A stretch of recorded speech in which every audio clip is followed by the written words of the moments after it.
Hey everybody, it's Pixel, and today we're going to be making pork and apple burgers on brioche bread.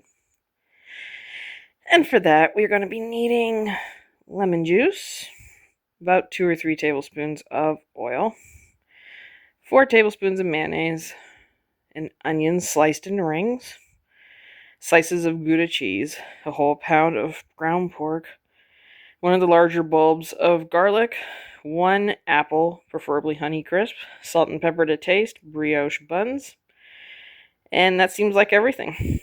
This is going to be tasty. At least I think it's going to be tasty. So let's go.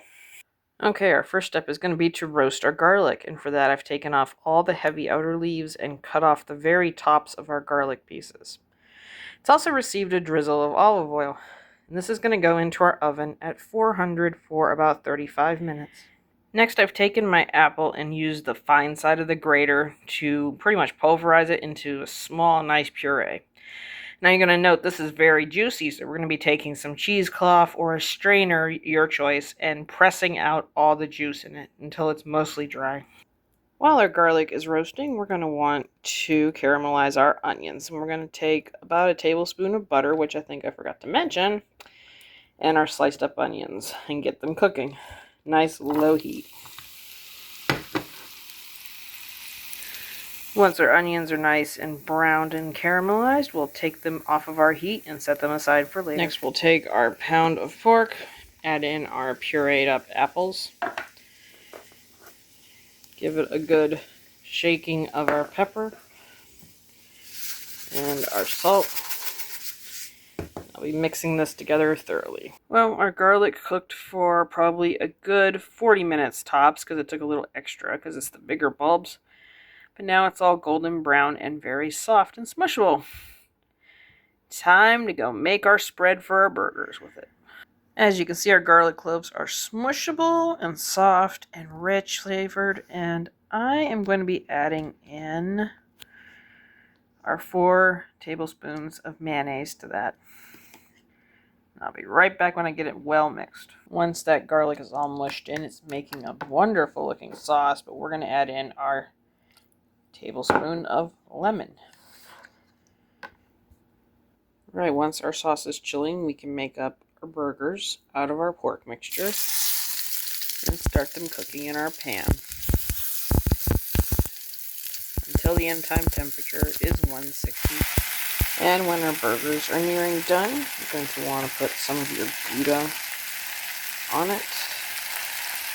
Since I'll only be trying out one for right now, I'll cover that back up for a couple more minutes. Alright, it's time to assemble our burgers. They're all cooked. The cheese is melted on the one I'm going to be eating, so going to have some of our garlic spread first.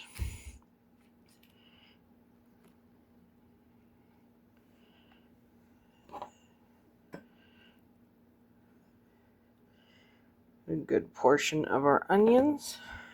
And last but not least, top it off with one of those burgers with the melted Gouda cheese on it. Now the best part's here, trying it out. Right, we've assembled our burger. It's cut in half. Now, of course, the best part's here. Looks beautiful in the middle. Let's go.